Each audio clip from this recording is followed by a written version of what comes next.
Hello and welcome to another homebrew video from Raggy's Beers, Wines and Spirits reviews. So today, finally, 15 days in, I'm draining the Prune Juice Wine. Should be interesting. I ain't got a clue what it's going to taste like. There's a nice smell emanating from it. And like all wines, it could be drinkable straight away. But I find that, and with all wine kits, they're all fairly drinkable from day one, you know, of barreling or bottling. But the longer you leave it, the more mature they get, the better they get, you know, on the whole.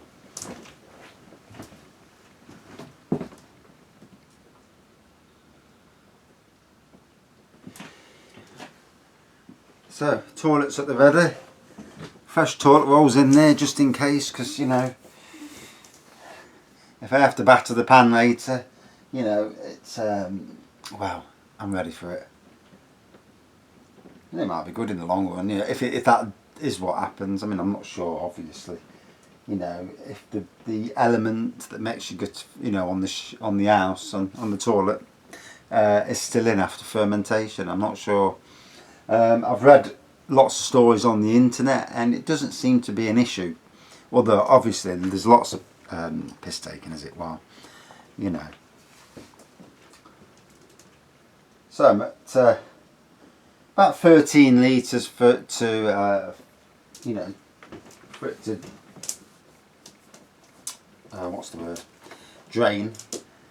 And luckily I found my little red peg that's on top, where I can put the pipe on, drop the tube down to the bottom of the barrel, leave the pipe in, so I'm not stood there like a muppet. But you know, when you do these things, you stand there and you're looking and you think,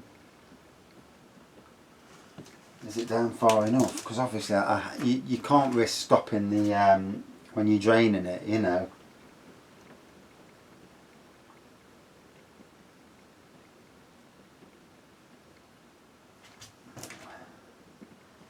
It looks like a funny shade of red, like a red wine, but you know, a slightly funny shade.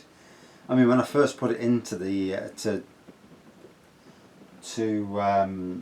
know, at the start of the fermentation process, it looked like diarrhea, to be honest. It was brown, it didn't look good, and it'll probably look like diarrhea later, but yeah.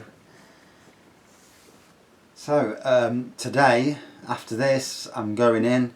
This will be washed out, and straight away I'm going into another brew. I'm going to go for I've got a grapefruit, 6 cartons of grapefruit juice and 6 bags of sugar, so it should make a fantastic wine, and a strong one at that. Because usually you only put 4, but I'm putting 6, and then with the sugar from the grapefruit juice as well, you know, it should be immense. I'm looking forward to that. And then I've also got pomegranate juice. I've never ever tasted pomegranate juice. I'm sure I ate a pomegranate years ago, but you know, it's not something that's ever been on the Raggy agenda, as it were. Right, we're down to about 9 litres left now. I didn't start it off. I waited till we got to about 15 before I started this off. I am going to do a small, quick taster, you know, like a mini review, see what I think of it. Not too much, because just in case I do have the shizzles later. And if it does, it does, you know, what's the problem, you know. Sometimes it's good to, you know, especially if someone's got constipation, I could be selling this as a remedy, you know. Bottle of wine, Prune Juice Wine, £3. It also gets rid of all your issues, you know, and I could make money from it, good money. Right.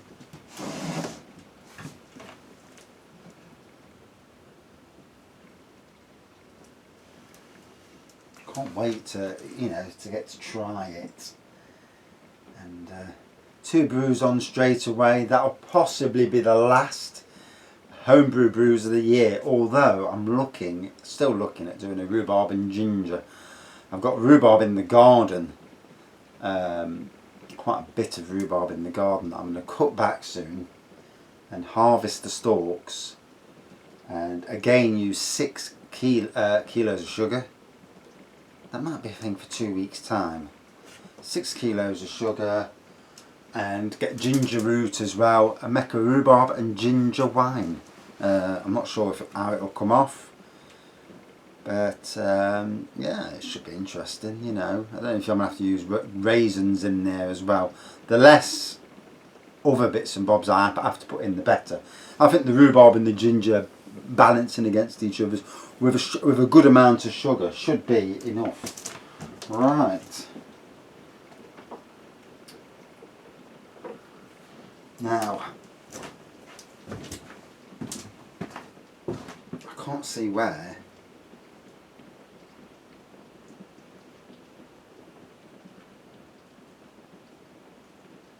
So to me at the moment it looks a bit cloudy. Will it uncloud? I don't know. Unless I add finings to it, there's a good chance it's going to be, oh bloody hell, it's going to be one of them wines that don't uncloud.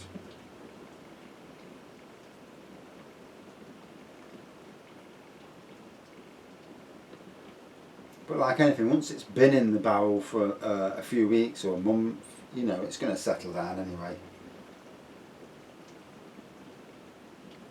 See quite a bit of sediment in this. I've just barreled up the strawberry stout. I was also the experimental strawberry stout brew, and that turned out pretty decent actually. Not much sediment at all. This it looks like there's quite a bit more sediment in the bottom. I presume that's from the prunes, you know.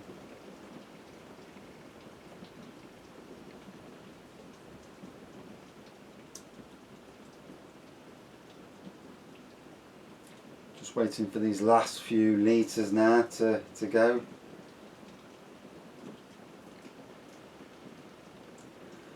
Nice smell of alcohol from there anyway, so you know it's achieved its aims in one area at least.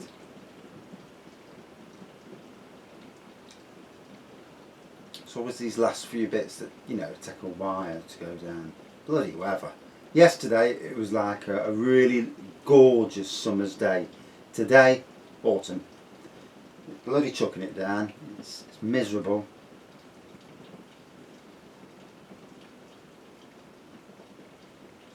And looks like I need to keep my eye out on the weather, and if it's going to be that I need to put the hot tub down for the winter, so be it, you know. It's had a good run. But this year we're actually going to put it on the settee. We don't use the barium in the winter apart from reviews.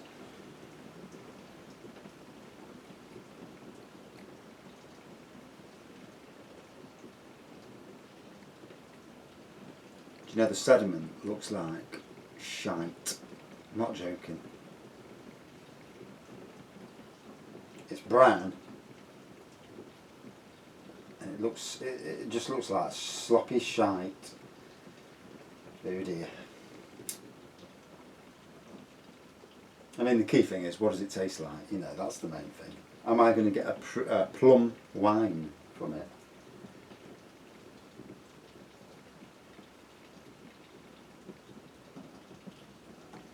Right, definitely coming to the last dregs now. It's made nearly a nice barrel anyway, you know, and for the price, for the price of less than a tenner.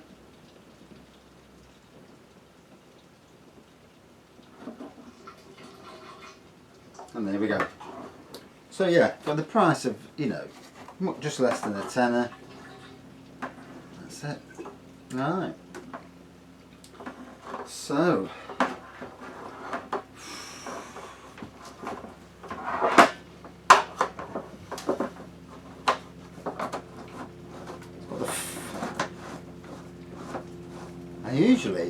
I'm full of anticipation whenever I do a wine. With this, I'm full of dread. Put the lid somewhere. Where's the lid? Where's the bloody lid? Right.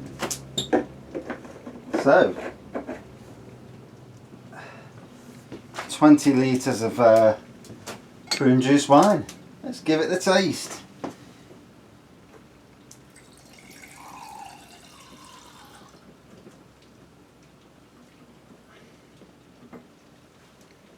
Okay, so first things first, it needs to settle. Yeah, still looks like diarrhea as well. On the nose, really nice smell on the nose.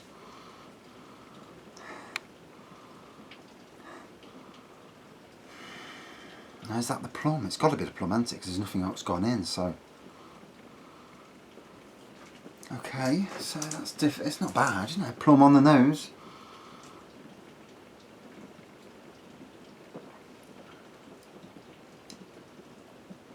Oh. Oh. Now, I've never drank prune juice, so I ain't got a clue what prune juice tastes like, but.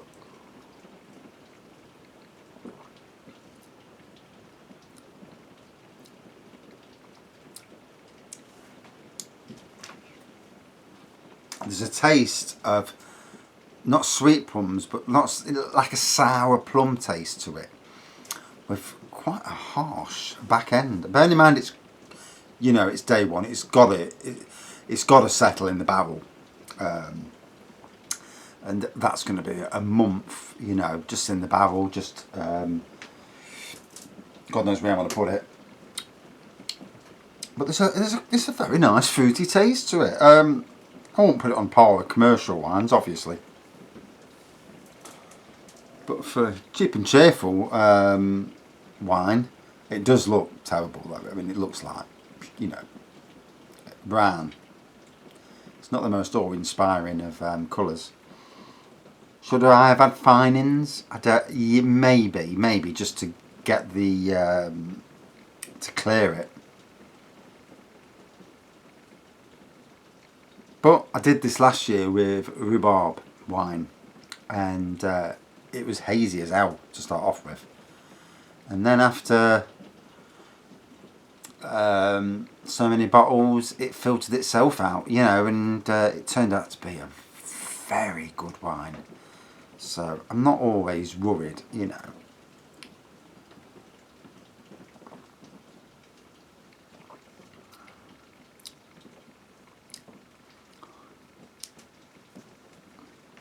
Can't tell the alcohol content. There's definitely alcohol content there. You know, I'm getting a right warm, fuzzy feeling in the belly.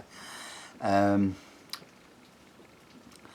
not getting a fuzzy feeling in the backside at the moment, but maybe that'll come later. One will give an update on a future beer review.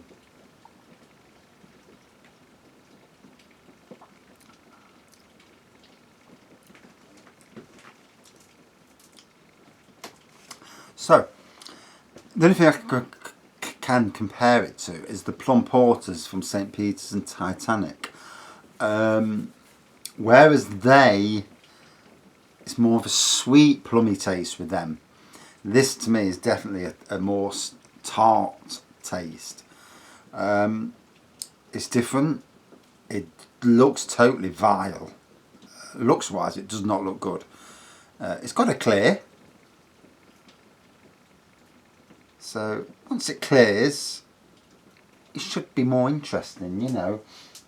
I'm going to put it possibly on the back over there out of the way so it can clear and settle and not be an issue. Taste wise, it takes a bit of getting used to, I'll be honest. Possibly one of the weakest of the juice wines that I've done. The cherry wine was amazing. The strawberry, the orange wine was also amazing. And then, you know, from juice this is. Next on the list, the strawberry and apple, that was okay. Then the apple and blackcurrant, didn't really like that.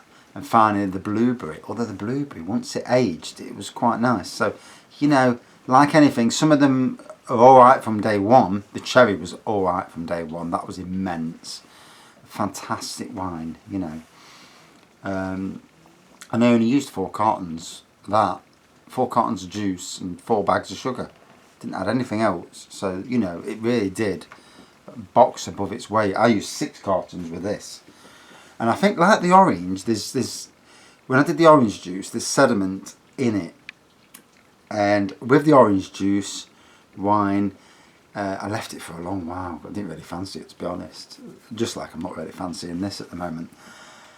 But once it's settled and you kept away from that little bit of sediment at the bottom and it all fell down, it turned out to be a very nice wine. I love the orange juice wine now, you know, and it's so bloody strong. Knocks you out. So, out of 5, right, so let's break it down. Plum on the nose. You do get the plum on the nose.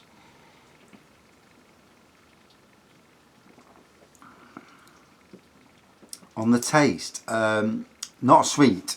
It's plum on the taste, but it's more tart plum than sweet plum. The alcohol content is there. It's very hard to tell what the alcohol content is, though.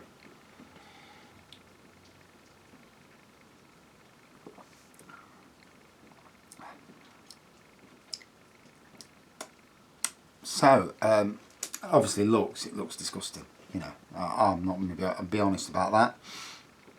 Out of 5 then. On looks wise, no, it don't look good. That brown colour looks awful.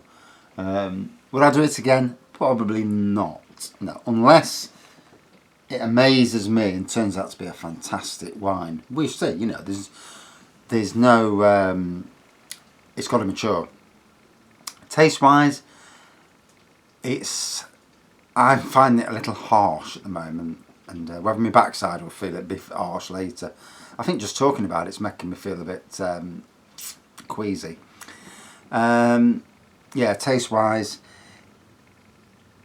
it's not the greatest at the moment, you know. I can't really, it's not really coming through as, well, not in that way anyway, coming through as well as I would have liked it to. I thought I might get a more sweet plum flavour, especially with the amount of sugar I put in as well.